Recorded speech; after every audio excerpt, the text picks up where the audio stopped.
So, hey, I want you to show me your nerd hobby. Okay, well, here we go.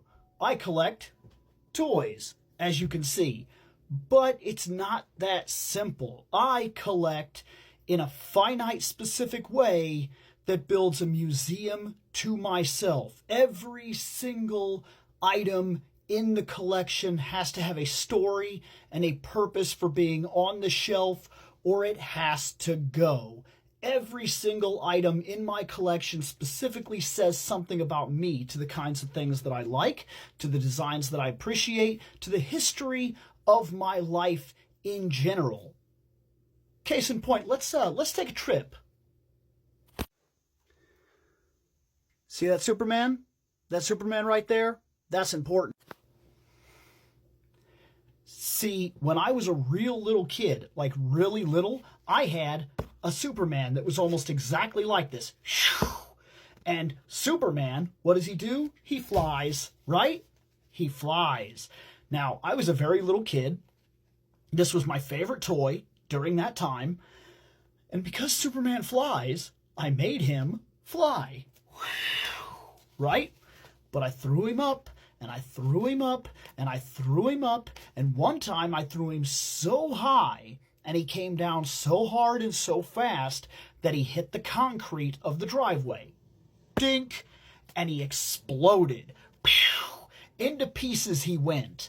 And I remember I cried, and it absolutely broke my heart that I had accidentally killed Superman. Like, it was absolutely devastating. So years later, when I was walking in a Walmart and I saw that the Superpowers line had been brought back, and this Superman looked awfully familiar to me, I had to have it again because it specifically speaks to my museum. Recently, I picked up this Wolverine. Why? Because back in the 90s, when I was watching the X-Men cartoon, the thing that specifically got me into the X-Men, this was the Wolverine that started it all for me and started an X-Men craze that then led me to getting things like the original books and so many X-Men afterwards. Here's one for you. You like Pokemon, right? Well, this guy right here is pretty important. See, Pokemon is not just pocket monsters per se, but they have so much personality that every single Pokemon speaks to you in some way or another. And Cubone makes a lot of sense for me because when I was growing up, I watched Xeno the Warrior Princess. Specifically, I watched it with my stepmom, and when the show was over, I knew I wanted more of the show, but the show didn't exist anymore, and I didn't know what to do about it. And this was one of the first times that I'd invested hardcore into a long-running program that was no longer going to be a thing. So I went to the comic book store, assuring myself that every single thing that exists out there has a comic book in some form or fashion.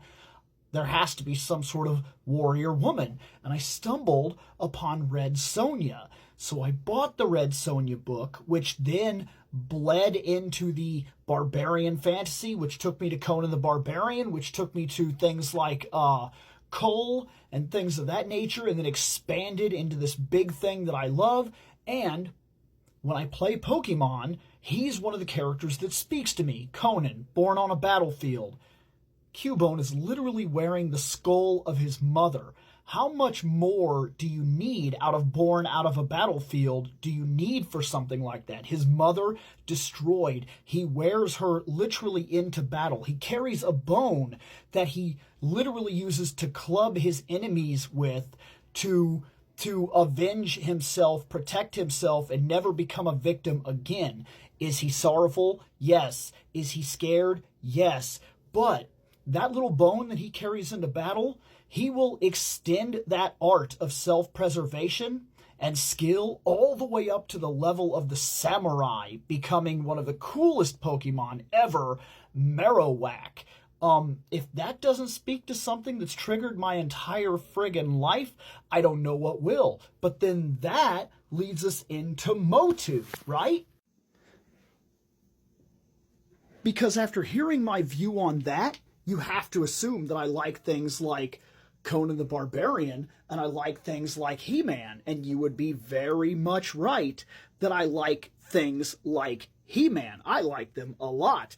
Oh, look at that! Look at that! That right there is from Golden Axe, and if we come up to this shelf right here, bam! From Cringer across to Dumbface Skeletor, all the way over to, of course, Red Sonja, which is sitting here directly with Vicron, which is pretty much Conan if he existed in Masters of the Universe, all the way back here to Gilius Thunderhead, right out of Golden Axe, to his partner back here, Tyrus Flare, also from Golden Axe. I do not yet have Axe Battler, but I'll get him.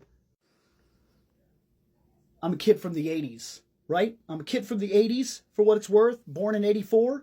So do I like ninjas? Of course. Do I like Metal Gear Solid? Of course. Of course I bought a Gray Fox. There he is. There he is right there. Gray Fox right next to Ayane.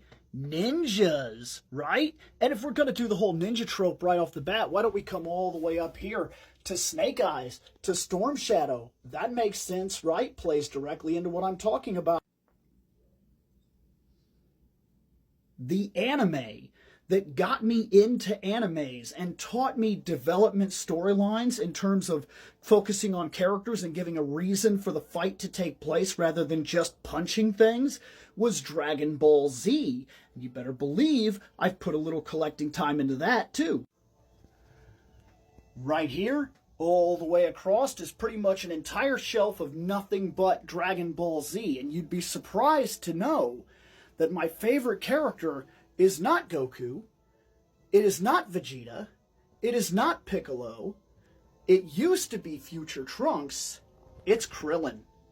Yeah, I said it, it's Krillin. To me, Krillin is the most human, relatable character in the entirety of that franchise. He's human, he's scared, but he's brave and has indomitable courage. He stands up to the problems and is reliable in every situation that you put him in.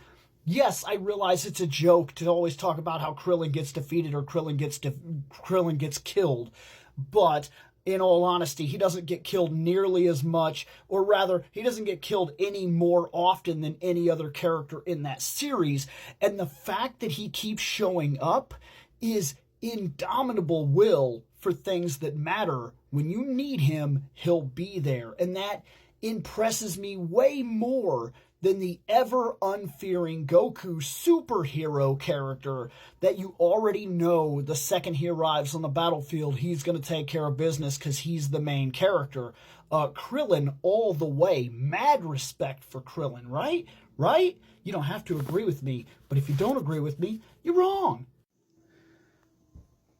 The Sorceress is my favorite designed magic character in the whole history of all freaking media. Literally all of it.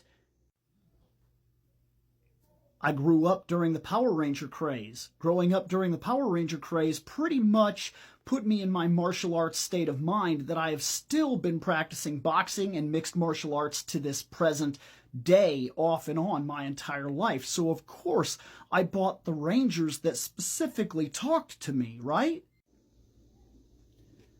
And yeah, you would be right. There they are. That's the team that got me to be the person I am today, along with my favorite Ranger villain, and my favorite comic book Power Ranger. But let's not count out the Ghostbusters, which was one of the hugest freaking things ever in the 80s. And of course, if you haven't noticed, it's Halloween and I'm rocking Freddy Krueger. Yeah. And that right there is my nerd hobby. I don't just collect. I collect a literal foundation museum to everything that makes me me. And I love every second of it.